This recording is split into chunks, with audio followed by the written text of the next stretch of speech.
রাজ্য সড়কে পথ দুর্ঘটনা, পুলিশের সাথে খণ্ডযুদ্ধ বেঁধে যায় এলাকার মানুষের। ঘাটাল পাঁশকুড়া রাজ্য সড়কের দাসপুরের জগন্নাথপুরে ভয়াবহ পথ দুর্ঘটনাটি ঘটে। জানা যায় এদিন সকাল নাগাদ দুটি বাইকের সংঘর্ষ হয়।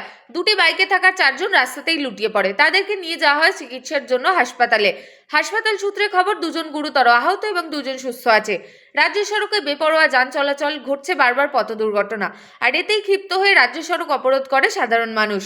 দীর্ঘক্ষণ পথ অবরোধের জেরে যানজটের সৃষ্টি হয়।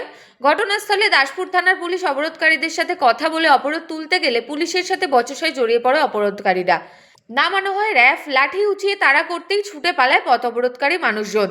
ঘটনাস্থল থেকে বেশ কয়েকজনকে আটক করা হয়েছে বলে পুলিশ সূত্রে খবর। ওনারা কেউ আসেনি তুলতে, আমরা সাধারণ মানুষ জল এনে তুলে তাদেরকে গাড়িতে বললাম। অ্যাক্সিডেন্টের সাথে যারা পিছন দিকে সরে যাচ্ছে, আইন করেন, আইনে কি করে এটা কুকুরটা অঞ্চলের আন্ডারে প্রধানকে না ডাকলে হবে না, এটা যেহেতু কুকুরটা অঞ্চলের আন্ডারে প্রত্যেকদিন মানুষ সবজি কিনতে গেলেও তাদেরকে